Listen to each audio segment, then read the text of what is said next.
On July 31st, the China Central Television attacked the role of hydroxychloroquine as treatment against the CCP virus and labeled President Trump's message of the effectiveness of hydroxychloroquine as misinformation. That same day, Li-Meng Yan, a Chinese virologist who fled to the United States, broke the news that senior CCP officials had long known the efficacy of hydroxychloroquine and had been taking it for prevention. Li-Meng Yan revealed that the use of hydroxychloroquine has a history of 60 years. Back in 2005, it was proven to be very effective in treating SARS. As a result, many people believe that if COVID-19, also known as the CCP virus, is closely related to the SARS virus, why can't it be used for treating this current pandemic? For doctors and medical professionals, it's especially easy to see the therapeutic effect of hydroxychloroquine. According to Dr. Yan, there is no doubt that the tens of thousands of clinical data provided by non-professional companies are false. Rather, hydroxychloroquine is a safe drug that can be taken for a long-term basis, and even children and pregnant women can take it for a long-term basis as long as a safe dosage is monitored.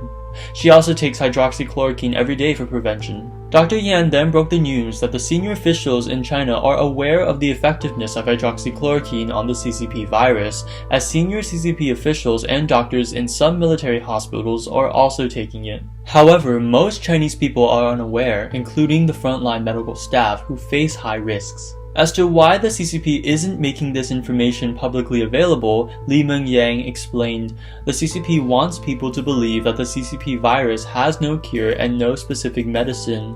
In other words, the CCP does not want people to defeat the virus." She lamented that since vaccine development involves a huge chain of interests, the CCP does its best to cover up everything and mislead the world, even at the expense of human lives. While some medical experts who oppose the use of hydroxychloroquine warn that the drug can cause side effects, Dr. Yan reminded that all drugs have side effects, so it's not a reason to oppose their use.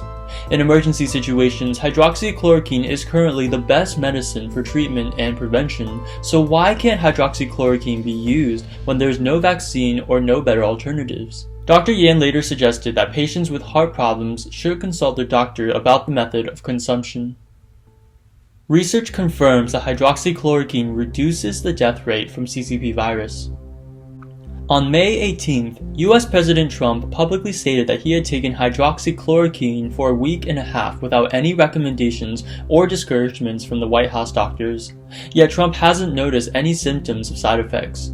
In April, the US Food and Drug Administration issued a hydroxychloroquine warning on the grounds that the drug may have side effects on some patients. 2 months later in June, the agency revoked the emergency use of authorization for the drug and its closely related chloroquine. However, in the same month, it withdrew a study saying that the drug would cause a higher mortality rate. Instead, a new study published in July showed that hydroxychloroquine can reduce patients' mortality rate with the CCP virus. Researchers from the Henry Ford Health System in Michigan analyzed the records of more than 2,500 patients and found a 13% death rate among patients who receive hydroxychloroquine treatment, while the mortality rate of patients who receive standard care was 26%. Navarro asked public to be open to hydroxychloroquine. On the morning of July 7th, White House advisor Peter Navarro said that the new research prompted doctors from the Henry Ford Health System in Michigan to issue an emergency use authorization to the FDA, allowing doctors to prescribe the drug for outpatients and as a preventative method.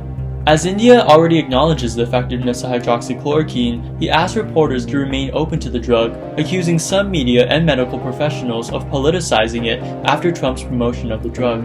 Navarro said that if the drug is used as early as possible, the virus's death rate can be reduced by over 50%, saving thousands of American lives.